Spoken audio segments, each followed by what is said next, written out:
വൃന്ദ ഇതൊരു murder investigation series ആട്ടോ. ഇതിലെ മെയിൻ കഥാപാത്രങ്ങളായിട്ടുള്ളത് തൃശ്യയും ഇന്ദ്രിയത്ത് സുകുമാരനുമാണ് നമ്മുടെ മലയാളത്തിൽ നിന്ന്. അപ്പോൾ ഇതിൻ്റെ കഥ വരുന്നത് ഒരു പുഴയിൽ നിന്ന് ഒരു ശവം കിട്ടുകയാണ്. അപ്പോൾ അവിടുത്തെ പോലീസുകാരെല്ലാവരും തന്നെ ഇതൊരു സൂയിസൈഡാണെന്ന് പറഞ്ഞ് ഒതുക്കി തീർക്കാൻ നോക്കുക. തൃശ്യയുടെ കഥാപാത്രത്തിൻ്റെ പേര് ബൃന്ദ എന്നാണ്, ഒരു പോലീസുകാരത്തിയാണ്. അപ്പോൾ പുള്ളിക്കാരത്തേക്ക് ഇത് മനസ്സിലായി ഇതൊരു മർഡറാണ്. പക്ഷേ ഇതാരും അത് കേൾക്കാൻ കൂട്ടാക്കുന്നില്ല. അങ്ങനെ പുള്ളിക്കാരി സ്വന്തമായിട്ട് ഇതിൻ്റെ കേസ് അന്വേഷിച്ചിറങ്ങുകയാണ്. അപ്പോഴാണ് മനസ്സിലാക്കുന്നത് ഇതേ പാറ്റേണിൽ കുറേ കൊലപാതകങ്ങൾ നടക്കുന്നുണ്ടെന്ന്. അങ്ങനെ ഇതിൻ്റെ പുറകെ പോകുന്നതാണ് ഇതിൻ്റെ ഒരു സ്റ്റോറി വരുന്നത്. വലിയ തിരക്കേടില്ലാത്തൊരു സീരീസ് ആട്ടോ അത്. ഒറ്റ ട്രിപ്പിന് മൊത്തത്തിൽ കണ്ടു തീർക്കാവുന്ന ഒരു സീരീസ് തന്നെയാണ് അത്. ഒരു വൺ ടൈം വാച്ചബിൾ ടൈപ്പ് സാധനം തന്നെയാണ്. ഒരു എഡ്ജ് ഓഫ് ദ ടൈപ്പിലുള്ള സാധനമൊന്നുമല്ല. യൂഷ്വൽ നമ്മൾ കണ്ടിട്ടുള്ള മർഡർ ഇൻവെസ്റ്റിഗേഷൻ സംഭവങ്ങളൊക്കെ തന്നെയാണ്. പക്ഷേ ഡിഫറെൻറ്റ് സ്റ്റോറിയും കാര്യങ്ങളാണെന്ന് മാത്രമേ ഉള്ളൂ. തൃഷ തരക്കേടില്ലാത്തൊരു പെർഫോമൻസ് ആയിരുന്നു കേട്ടോ. തരക്കേടില്ല എന്ന് പറയാൻ കാരണം പുള്ളിക്കാരത്തിൻ്റെ പഴയ സിനിമകളൊക്കെ നോക്കുവാണെങ്കിൽ എല്ലാം തന്നെ നായകൻ നായിക പാട്ട് റൊമാൻസ് അങ്ങനത്തെ സിനിമകളാണ് കൂടുതലുള്ളത്. ഇപ്പോൾ കുറച്ചായിട്ട് പുള്ളിക്കാരത്തി ഒരു ഹീറോയിൻ സെൻട്രിക് ആയിട്ട് ഒരു one man show type murder investigation mystery അങ്ങനത്തെ സിനിമകളാണ് ചെയ്യുന്നത്. അതേപോലെ തന്നെ സംഭവമാണ് ഇതിനകത്തും പുള്ളിക്കാരത്തി ചെയ്യുന്നത്. ആരോടും മിണ്ടൊന്നുമില്ല, ചിരിക്കൊന്നുമില്ലാത്തൊരു കഥാപാത്രം, ആത്മാർത്ഥമായിട്ട് പണിയെടുക്കുന്ന ഒരു പോലീസുകാരത്തിയായിട്ട്, ഒരു ചൈൽഡ്ഹുഡ് ട്രോമയിൽ നിന്ന് ഉറക്കമൊന്നുമില്ലാത്ത ഒരു കഥാപാത്രം. അപ്പം ഇതിനകത്ത് നോക്കുവാണെങ്കിൽ ചില സീൻസ് നോക്കുവാണെങ്കിൽ അടിപൊളി പെർഫോമൻസ് ആയിരുന്നു. എന്നാൽ ചില സീൻസ് നോക്കുവാണെങ്കിൽ പുള്ളിക്കാരത്തിനെ കൊണ്ട് ഇതാവത്തില്ലായിരുന്നു, പുള്ളിക്കാരത്തി ചെയ്യണ്ടായിരുന്നു എന്ന് തോന്നിപ്പോയിരുന്നു എനിക്ക് അങ്ങനത്തെ ഒരു ഓക്കെ ഒരു മിക്സഡ് ഫീലുള്ള ഒരു പെർഫോമൻസ് ആണ് എനിക്ക് ഇതിനകത്ത് ഫീൽ ചെയ്തത്. പുള്ളിക്കാരത്തിയുടെ റോഡ് എന്ന് പറഞ്ഞൊരു സിനിമയുണ്ട്, ഭർത്താവും മകനും കൊല്ലപ്പെടുന്നു, അങ്ങനത്തെ ഒരു ഇൻവെസ്റ്റിഗേഷൻ സംഭവമായിരുന്നു. അതിനകത്ത് പെർഫോമൻസ് ഒക്കെ വെച്ച് നോക്കുമ്പോഴത്തേക്കും ഇതിനകത്ത് അത്രയ്ക്കും ഒരു സംഭവമായിട്ട് എനിക്ക് തോന്നിയില്ല. അപ്പോൾ അതുകൊണ്ടാണ് തരക്കേടില്ലെന്ന് ഞാൻ പറഞ്ഞത്. പിന്നെ നമ്മുടെ ഇന്ദ്രജിത്തേട്ടൻ അടിപൊളിയായിരുന്നു കേട്ടോ. എനിക്കൊന്ന് സീറോ ഹേറ്റേഴ്സ് ഉള്ളൊരു നടനായിരിക്കും പുള്ളി. അത് ആർക്കും അങ്ങനെ അത് തന്നെ അഭിപ്രായം ഉണ്ടാവുള്ളൂ. പുള്ളിക്കാരൻ ഇതിനകത്തോട്ടൊരു മുണ്ട് മടക്കി കുത്തുന്ന ഒരു സീനുണ്ട്.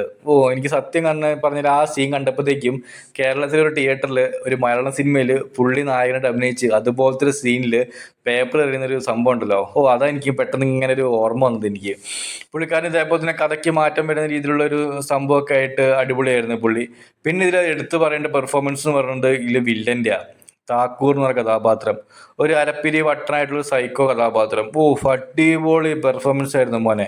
ശരിക്കും ഒരു അരപ്പിരി വട്ട് സൈക്കോ ടൈപ്പ് സാധനം. കിടിലൻ പെർഫോമൻസ് ആയിട്ട് പുള്ളി. അതേപോലെ തന്നെ ഇതിനകത്ത് എന്താ പറയുക, ഒരു ഫസ്റ്റ് 8 എപ്പിസോഡാണ് ടോട്ടലുള്ളത്. അതിൽ ഫസ്റ്റ് എപ്പിസോഡിലെ ലാസ്റ്റ് വരുന്നൊരു സംഭവമുണ്ട്, പുള്ളിക്കാരണം ഒരു പക്ഷിയും കൂടിയുള്ള ഒരു സംഭവം. അതൊരു കിടിലൻ സെറ്റപ്പ് സാധനം തന്നെയായിരുന്നു കേട്ടോ.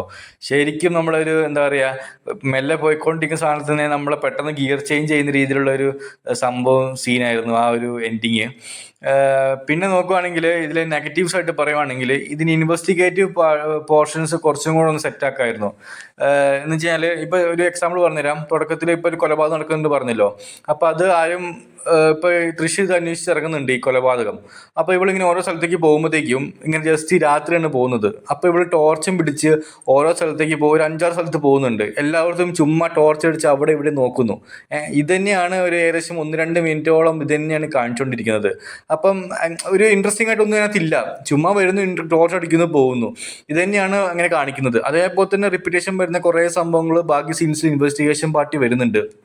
ഇപ്പോൾ എവിടെയെങ്കിലും പോകുമ്പോൾ എന്താ വെള്ളം കുടിക്കുന്നു, യാത്രയ്ക്ക് പോകുമ്പോൾ വെള്ളം കുടിക്കുന്നു, വണ്ടിയുടെ ടയർ പഞ്ചറാകുന്നു, അങ്ങനെ കുറേ എന്താ പറയുക ആവശ്യമില്ലാത്ത കുറേ സാധനങ്ങൾ കുത്തിക്കയറ്റി വെച്ചിട്ടുണ്ടായിരുന്നു. അതിലൊക്കെ എന്തെങ്കിലുമൊക്കെ ഒരു പ്രൊഡക്റ്റീവായിട്ടുള്ള എന്തെങ്കിലും തെളിവോ കാര്യങ്ങളോ അങ്ങനെ എന്തെങ്കിലും ഇൻവെസ്റ്റിഗേറ്റീവ് ടൈപ്പ് സാധനങ്ങളൊക്കെ കുറച്ചും കൂടെ ഒന്ന് ആഡ് ചെയ്തിരുന്നെങ്കിൽ ഒരു രസം ഉണ്ടാവുകയാണെങ്കിൽ തോന്നി. പിന്നെ സംഭവം എന്ന് പറഞ്ഞു കഴിഞ്ഞാൽ ഇപ്പം നേരത്തെ പറഞ്ഞു ഞാൻ ആ വില്ലൻ്റെയും ഒരു പക്ഷിയുടെയും കാര്യം, അതിൻ്റെ ആ ഒരു സംഭവം കുറച്ചും കൂടെ ഒക്കെ ഒന്ന് കൊണ്ടുവരായിരുന്നു. കുറച്ചും കൂടി ഇൻട്രസ്റ്റിംഗ് ആയിരുന്നു. കാരണം വേറിട്ടൊരു സംഭവം തന്നെയായിരുന്നു ഇതിനകത്ത് ഉണ്ടായിരുന്നത്, വെറൈറ്റി സാധനമായിരുന്നു.